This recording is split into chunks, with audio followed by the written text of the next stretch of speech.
Olá, seja bem-vindo ao Judiciário em Evidência. Nesta edição, vamos falar sobre direitos dos usuários de planos de saúde.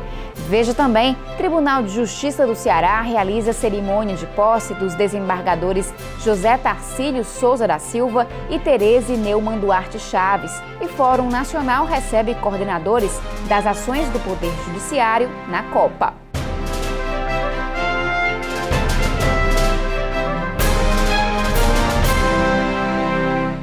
Os juízes José Tarcílio Souza da Silva e Tereze Neumann Duarte Chaves tomaram posse como desembargadores do Tribunal de Justiça do Ceará.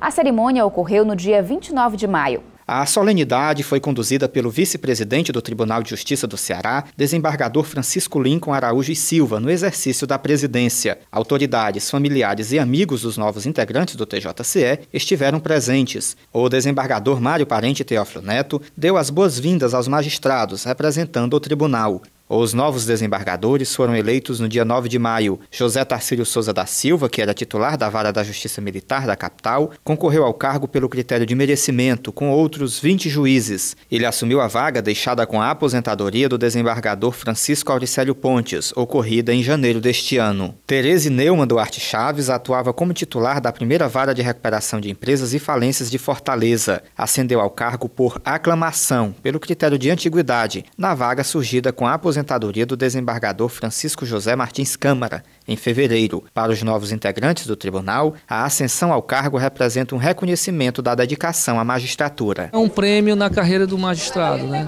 Isso é o resultado do esforço de mais de 20 anos de trabalho, dedicação exclusiva à magistratura, um momento de alegria em que eu reassumi o meu compromisso perante o Tribunal de Justiça de sempre zelar pelos interesses do Tribunal e da Justiça. É uma honra muito grande, uma grande alegria, por conta dos meus 28 anos de carreira, chegar aqui ao Tribunal de Justiça, a casa máxima da justiça no estado do Ceará, e poder contribuir, né, com o meu trabalho para a consolidação dos ditames constitucionais. Para o presidente em exercício, os novos desembargadores engrandecem o Poder Judiciário cearense. Nós adquirimos dois grandiosíssimos magistrados que vêm a brilhantar a Justiça do Ceará. São dois colegas sábios, inteligentes, dignos e, por isso, engrandece a Justiça do Ceará. O músico Valdones homenageou os novos desembargadores.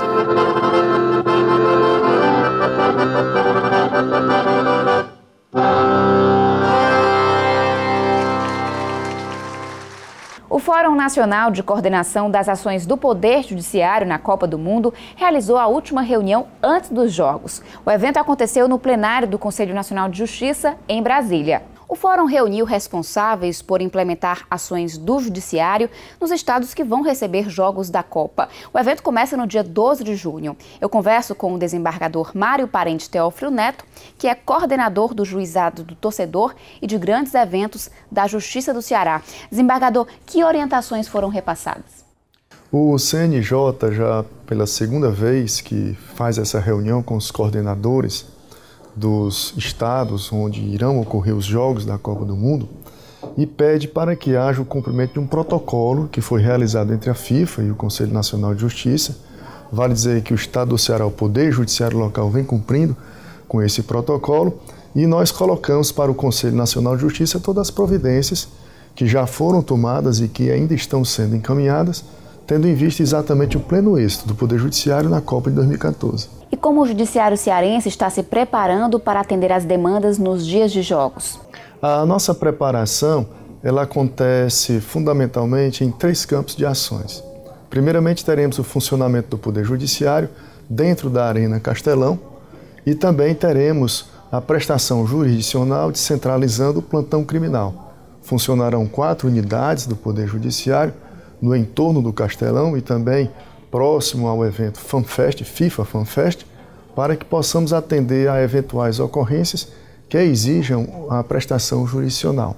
E, paralelo a isso, também deveremos ter o trabalho do juizado móvel em ocorrências referentes à mobilidade urbana, notadamente envolvendo eventual tráfego de veículos para descongestionamento do trânsito, na hipótese de colisões que possam acontecer.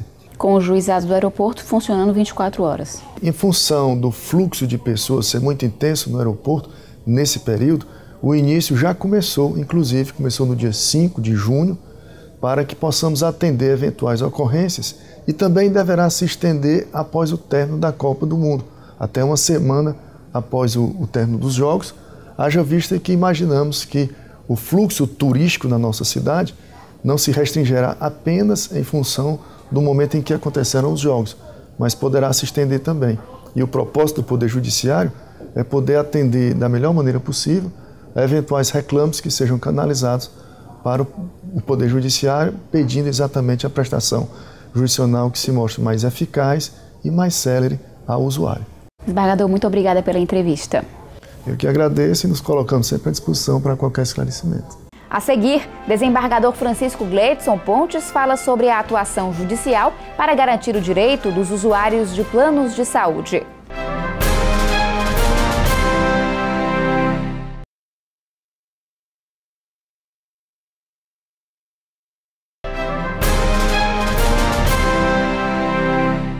O Tribunal de Justiça do Ceará está promovendo o curso de extensão Cidadania Judiciária na modalidade de ensino à distância. Lançado no dia 2 de junho, o curso segue até 18 de agosto deste ano. A capacitação é voltada para todos que tenham interesse pelo tema. Serão 12 fascículos, encartados às segundas-feiras no jornal O Povo. As inscrições são gratuitas e vão permanecer abertas durante o período de circulação dos fascículos. Os interessados devem acessar o site www.fdr.com.br/cidadania judiciária. O aluno também pode tirar dúvidas pelo 0800 280 2210. Os participantes receberão certificado de extensão universitária, emitido após avaliação no ambiente virtual de aprendizagem. A iniciativa é feita em parceria com a Fundação Demócrito Rocha, Universidade Aberta do Nordeste e Jornal O Povo. Entre os objetivos estão contribuir para o exercício da cidadania e disponibilizar a memória histórica do Tribunal de Justiça para a população.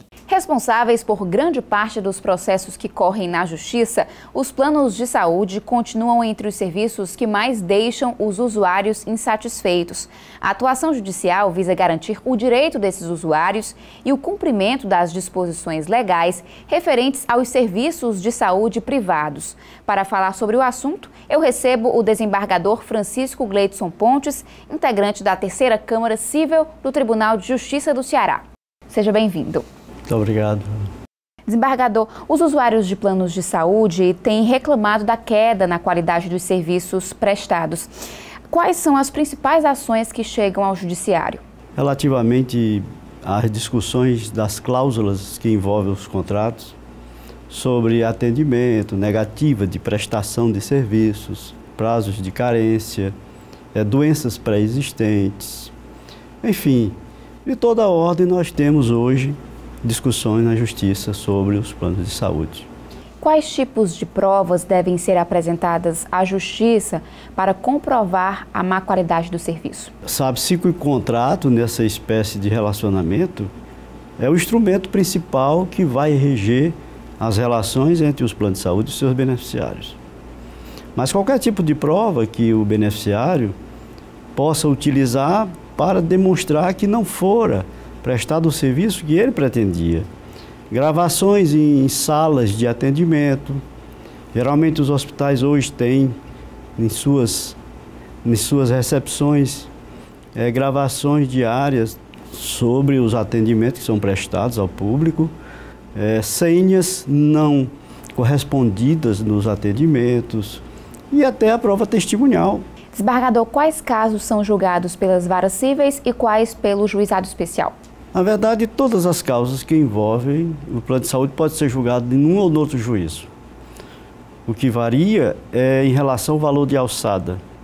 As causas que envolvem valores até 40 salários mínimos, elas são suscetíveis de ajuizamento no juizado especial. É claro, se a parte pretende uma indenização que envolve valor maior, certamente deve procurar a justiça comum, ou então haverá uma renúncia de parte desse direito. Se for uma reclamação pura e simples de atendimento, poderá ser ajuizado no juizado especial, que será bem recebida a demanda.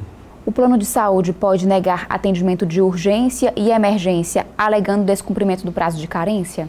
A legislação que regula a matéria a Lei 9.656, ela trata exatamente desse prazo de carência, que é de 24 horas após a assinatura do contrato. É evidente que, em se tratando de uma lei que foi consagrada como constitucional, ela tem seu valor. Não podemos dizer que é um valor absoluto. Cada caso pode ocorrer uma situação especialíssima em que se relativize esse prazo de carência, mas é o caso concreto que vai definir. A princípio, sim, o plano estaria autorizado a só atender aqueles casos em que é observado o prazo de carência. No caso de um acidente, por exemplo, que pode ocasionalmente ocorrer? Sim, é um exemplo que pode servir para ilustrar o que nós estamos falando, os casos excepcionais.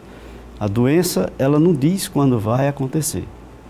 Diferentemente de um seguro de carro, que você pode contratar com essa carência e não sair com o veículo naquele período, esperar que o seguro passe a valer. A doença, ela não avisa.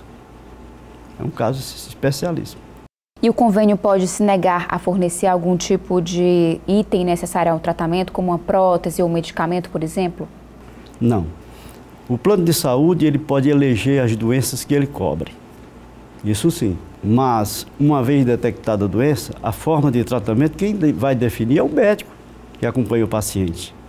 O hospital não tem esse direito de eleger a forma de tratamento. Exemplo, podemos dar de uma cirurgia cardíaca, que via de regra se tem discutido na justiça o uso de stent, e o plano de saúde muitas vezes quer fornecer um de inferior qualidade, quando o mercado já tem um material mais moderno, um equipamento moderno, e o médico recomenda porque é melhor para o paciente, e isso tem socorrido da justiça e a justiça tem determinado que se faça conforme a orientação médica. Agora, com relação aos tipos de doenças que são cobertas pelo plano, é interessante que o usuário fique atento na hora da assinatura do contrato? Perfeitamente. Porque se ele é que vai, em última análise, buscar esse tratamento quando necessário, se uma doença que foi excluída daquele plano, poderá mais tarde servir de prova contra ele, porque ele foi que assinou o contrato. É evidente que cada caso deve ser analisado de per si, porque existem situações de pessoas que são analfabetas. Então você tem que relativizar essas excludentes para ao final definir qual é a situação aplicável, porque o Código de Defesa do Consumidor protege exatamente o consumidor. Desembargador, a ANS, a Agência Nacional de Saúde, estabelece quais exames devem ser cobertos pelos planos. No entanto, se houver uma situação imprescindível e urgente, o paciente tem direito de realizar exames que não estão na lista da ANS? Bom, é preciso que fique claro que o rol de eventos previstos pela ANS é o quanto mínimo obrigatório para os planos de saúde. Isso não significa dizer que seja circunscritos a apenas aqueles. Existindo outras formas de buscar a cura do paciente, deve ser tentado. E aí quem vai orientar mais uma vez é o médico que acompanha esse paciente. Desembargador, no caso de doença pré-existente descoberta após a adesão ao contrato, o plano de saúde pode negar a cobertura? Primeira regra que tem que ser entendida é que a doença pré-existente pressupõe que tanto o plano quanto o contratante tem ciência dessa doença. Se o plano não se desincumbiu de exigir o exame prévio e ele não conseguir provar que o beneficiário usou de má-fé, sonegou a informação de que era portador de determinada doença, ele poderá sim arguir uma doença pré-existente. Então são duas condicionantes. A primeira é que o plano haja pedido o exame prévio e detectado essa doença. O segundo é que, em não havendo essa exigência, que o consumidor, no caso o beneficiário do plano de saúde, haja omitido propositadamente um caráter de má-fé.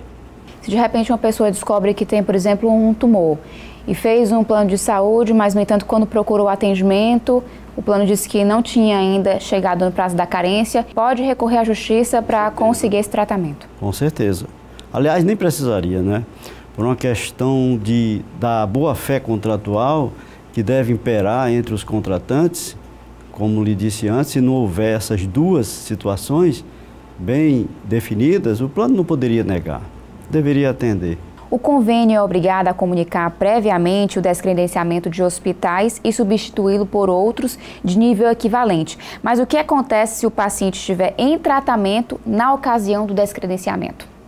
Ele não pode sofrer nenhuma reprimenda, nenhum prejuízo em relação a isso. A responsabilidade é toda do plano que ele contratou. Em se verificando a situação da espécie, ele tem duas opções. Ou transfere o paciente para uma unidade equivalente, ou patrocina o tratamento até a alta do paciente naquela unidade onde ele está hospitalizado. A gente faz agora um breve intervalo e daqui a pouco volta falando sobre direitos dos usuários de planos de saúde.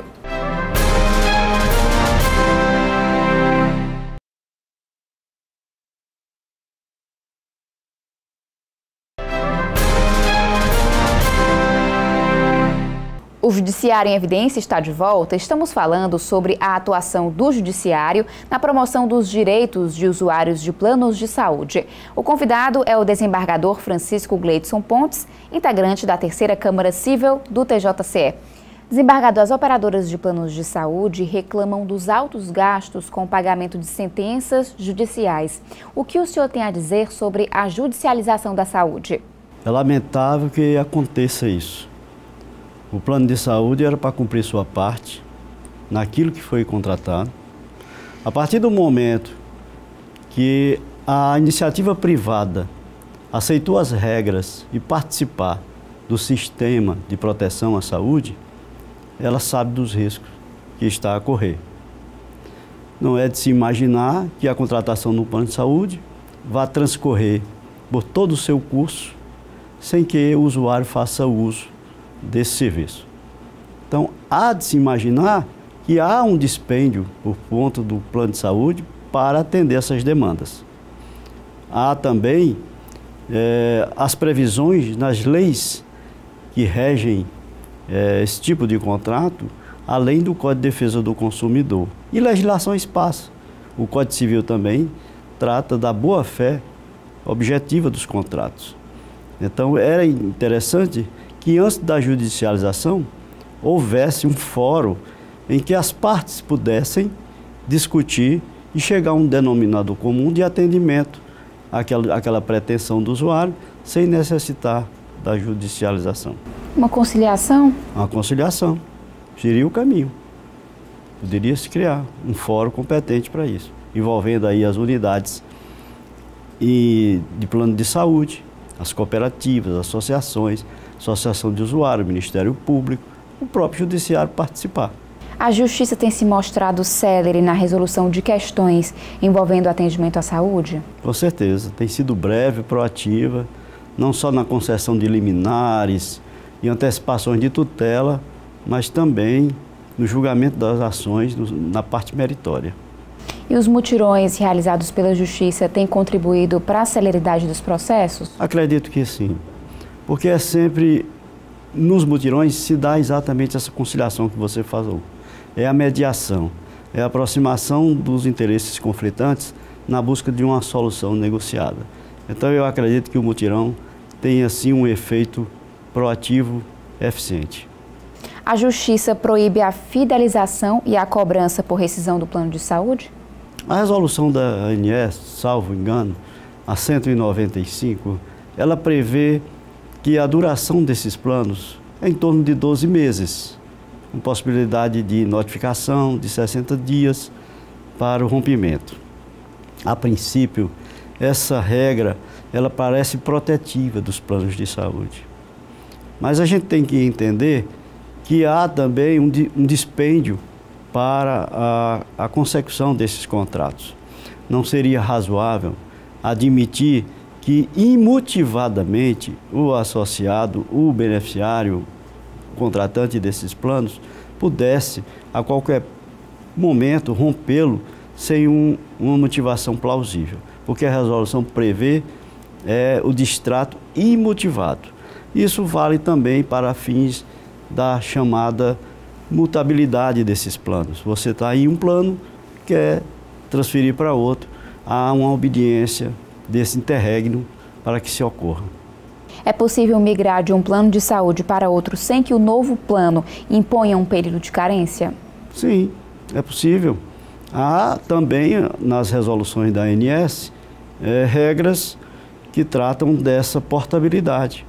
Que uma delas é que esteja adimplente, o beneficiário, que tenha observado esse prazo contratual, que o plano a ser migrado seja de valor equivalente ou inferior, e que ele também não esteja com restrição da ANS, ele esteja ativo, não esteja suspenso as contratações. Isso acontece também, inclusive, quando empresas, por exemplo, funcionários de empresas acabam migrando para um mesmo plano juntos? Acontece também a mesma situação, tanto para o indivíduo quanto para a contratação em grupo. E em que casos o reajuste é abusivo? Cada caso é que vai dar o norte dessa abusividade, mas as questões que têm envolvido mais nesse campo é com relação à mudança de faixa etária. Os planos trazem, no momento que você contrata, você tem ali um escalonamento das faixas etárias onde vão acontecer os reajustes. Mas o que tem gerado maior discussão, sem dúvida alguma, é aquela aplicação de reajuste posterior aos 60 anos, que há uma proteção do Estatuto do Idoso. A ANS também, ela regula os reajustes anuais nas faixas, dentro das respectivas faixas. Acontece muito com a população idosa depois que também aumentou a expectativa, a melhoria da qualidade de vida? Com certeza. Eu falei antes, uma das demandas principais envolve exatamente os idosos acima de 60 anos. Desembargador, de acordo com a Lei número 9.656 de 2008, o plano de saúde só pode cancelar o contrato se o usuário ficar inadimplente por mais de 60 dias. Além disso, o convênio deve enviar uma notificação ao usuário antes de suspender o serviço. As operadoras têm respeitado essa lei? Acredito que sim, porque se não observar, vai ocorrer o inevitável, o indesejável, que é a judicialização para valer esse direito do usuário. Ele aciona o Ministério Público ou Defensoria para ingressar com ação judicial? Perfeitamente.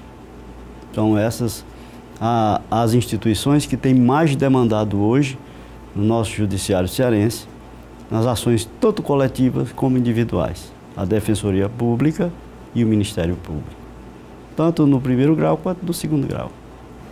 E desembargador, os planos de saúde acabam recorrendo muito das decisões tomadas na Justiça? Certamente, porque é o momento em que ele barganha, inclusive, um acordo. Enquanto você está recorrendo, tem chance de você reverter não só a decisão que foi recorrida, como entrar em contato com o beneficiário para ali encontrar uma solução negociada para o conflito. Às vezes acontece essa transação que é benéfica, como nós falamos antes, que se tivesse um fórum para evitar a judicialização. O senhor falou sobre a celeridade. No caso de serviços de urgência, cirurgias que precisam ser feitas de imediato, como é que é feito esse atendimento por parte da Justiça? Concessão de liminares ou tutelas antecipadas, dependendo do pleito. Isso é o caminho mais célere, porque uma vez atendida essa prioridade, digamos assim, do atendimento, a discussão de quem teria direito ou não fica para o final, na sentença, na decisão final, em que as partes vão discutir o mérito chamado. Naquele momento, o que prevalece é a urgência e que o beneficiário merece esse atendimento, porque uma vez não atendido, pode gerar ali o fatal, o óbvio, que seria a morte desse paciente. Então, é importante assegurar aquele atendimento o mais rápido possível. Exatamente, é o benefício maior que é a vida. E desembargador, além dos planos de saúde, o Sistema Único de Saúde às vezes também impõe entraves no atendimento? Também. O próprio sistema de saúde hoje tem uma grande demanda no judiciário. Seja em mandado de segurança, ações coletivas, individuais, de atendimentos básicos de medicamentos, basicamente de medicamentos, ausência de medicamentos. E no caso de leitos, por exemplo, se um hospital público ele não oferece aquele leito, o que é que acontece? Geralmente se busca o judiciário. O judiciário tem dado resposta imediata a essas demandas da sociedade, porque é uma obrigação do Estado e é um direito do cidadão. É um direito fundamental garantido na Constituição, o atendimento básico à saúde. A Justiça tem sido pronta, deferindo essas demandas imediatamente. E é feito o encaminhamento para um outro hospital? Geralmente a decisão judicial ela determina que o Estado cumpra e estabelece para o cumprimento, a observância dessa ordem, multas, que muitas vezes é o que prevalece. Diante da dificuldade, você aplica uma multa para obrigar o ente público a atender aquela demanda. Infelizmente, a judicialização, ela passa por esses momentos, digamos, de indefinição da política pública de atendimento aos necessitados, basicamente o pessoal do SUS. Mas o SUS não é só para os hipossuficientes. Todo cidadão tem direito a ele. Basta demonstrar essa necessidade. Ou seja, eu posso ter um plano de saúde, mas se eu precisar de um atendimento, mesmo que não seja credenciado à rede, posso procurar um hospital público e ter esse atendimento assegurado? Com certeza. É um direito universal. É um direito fundamental garantido pela Constituição Federal. Eu conversei com o desembargador Francisco Gleidson Pontes, integrante da 3ª Câmara Civil do Tribunal de Justiça do Ceará. Obrigada pela entrevista. Muito obrigado a você também. Estamos sempre às ordens para qualquer entrevista ou esclarecimento se fizer necessário. O Judiciário em Evidência fica por aqui. A gente se encontra na semana que vem.